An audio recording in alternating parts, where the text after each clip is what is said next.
If there's one thing that this video is about to prove, it's how sexual assaults are fast becoming a trend in Hollywood. Anna Kendrick, the very same actress that we all met and loved on the Pitch Perfect set, well, maybe not all of us, but most of us first knew her as Becca, the outspoken and confident member on the Bellas. Well, it turns out that what happens in movies are a far cry from what occurs in reality, but Anna Kendrick is finally speaking out and inspiring many more to come out to tell their story, just like Cassie did. Can you believe that Anna Kendrick, our own dearly beloved Anna Kendrick, was assaulted? Taken in March 2016 at a Los Angeles hotel.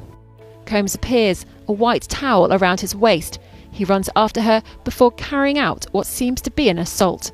Combs is then seen throwing a vase towards her. The footage hasn't been independently verified, although Cassie, real name Cassandra Ventura, hasn't denied it, and her husband, Alex Fine, posted an open letter on Instagram condemning violence against women and girls, telling abusers, "You're not safe anymore." Before we dive into the nitty-gritty details behind Anna Kendrick's relationship, you should probably understand the history behind assaults in Hollywood. Assaults in Hollywood aren't a new occurrence, they've been going on for quite a while now. Back in the day, there was this celebrity named Patricia Douglas, who performed as a young dancer and extra in movies. She was brought in by MGM Studios to keep the party guests entertained, but what happened to her was a total shocker and showed just how messed up Hollywood could be, with secrets that were kept hidden for ages. At the party, with all the big names in the business around her, Patricia said she was forced to drink a ton of alcohol against her will. When she stepped outside for some fresh air, this guy named David Ross, who worked for MGM selling stuff, allegedly followed her, got her into a car, and beat her up. Even though it was all over the place and she was traumatized, Patricia didn't back down. She went to the hospital right away and filed charges against Ross. She even paid for her own lawyer to fight for what was right. Hollywood wasn't ready to deal with Patricia's gut, and MGM was all about trying to bury the story. Right off the bat, they started a smear campaign to ruin her name and keep her quiet. Patricia was publicly shamed and pushed out. Her personal details were leaked, with the media calling her a slut and falsely saying she had an STD. Worse, instead of collecting evidence at the hospital, they cleaned her, wiping away any proof to back up her claim. The case quickly fell apart, with rumors spreading that the prosecutor had been bribed to drop the charges. Patricia ended up being one of the first people to be blacklisted by Hollywood for speaking out. The truth of Patricia's story was almost completely forgotten, hidden away for years. Then, in the early 2000s, director David Sten came across her. She was older, but her story was just as powerful. Sten was all in to share her experiences, which he eventually did in Vanity Fair. He even made a documentary called Girl 27, which brought Patricia's story and the lengths the industry went to silence women like her to light. Girl 27 did more than just tell Patricia's story. It exposed Hollywood's deep-rooted culture of exploitation and abuse, a dark side that would only start to be addressed decades later. Since Girl 27 came out, big names in Hollywood like actresses Rose McGowan and Jessica Chastain have publicly backed the documentary, calling it essential for understanding the roots of Hollywood's abusive culture. But if we go back even further, Patricia's case wasn't Hollywood's first scandal. On September 5, 1921, the entertainment world was rocked by a shocking case involving comedian Roscoe "Fatty" Arbuckle. Arbuckle was accused of assaulting Virginia Rapp at a party where she was allegedly drunk and couldn't defend herself. The violence of the assault was so severe that Rapp died just days later. Arbuckle's case got a ton of media attention, with newspaper magnate William Randolph Hearst himself covering it. He revealed that Arbuckle had used a bottle to assault Rapp, adding a gruesome twist to an already horrifying story. Just recently, Anna Kendrick had an interview with Alex Cooper where she shared how her experience in the 2022 movie Alice, Darling felt super relatable because it reminded her of her own tough times in a relationship that lasted way too long. It turns out, Anna didn't tell her friends or family about her decision to play the role. She said, "I had just gotten out of a relationship that was extremely similar to the movie, and she kept it a secret because she didn't want anyone to talk her out of it. Knowing it was going to be a big emotional ride on her own, it felt like she wanted to face her past through her character's story, but without anyone to guide her away from something that could really trigger her." What's really interesting is how Anna opened up about how hard it was for her to see the signs of abuse. Just like her character in Alice, Darling, who had a hard time figuring out the manipulation she was facing, Anna said it took her a long time to realize what was going on. It wasn't like the usual stuff she'd read about in articles or self-help books, she explained. "I was reading all the articles and going like, this doesn't look like some of it looks like how they're describing it, but not completely."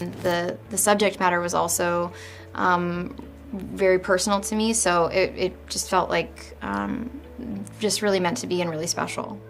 Yeah, you've spoken about how you experienced a form of emotional or verbal abuse in the past, and I was wondering why it was important for you to like tell a really true to life portrayal of that story and how that can have an effect on a person.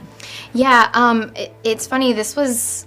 For Anna, the relationship seemed to switch almost overnight, marking the start of a painful, year-long cycle. She even went on to say that the relationship was 7 years, but it was like an overnight switch, and that went on for about a year. Can you believe it? Thinking everything was okay, and then suddenly, everything changed, making you question everything you thought you knew. But the real issue started because Anna was so trusting of her partner that for a while, she thought it was her fault. It just hit me out of nowhere, she said, but I had so much love and trust for them, so I thought it was me. But here's where things got really surprising. Even the therapist Anna and her ex were seeing together had a hard time seeing the abuse at first. Anna told us that their old therapist actually apologized to her later on, saying he only noticed the abusive behavior towards the end of their sessions. I've seen him a bunch of times in the last few years, she said, and he apologized to me, probably realizing what was going on right at the end. It's crazy to think that a professional therapist didn't see it coming either.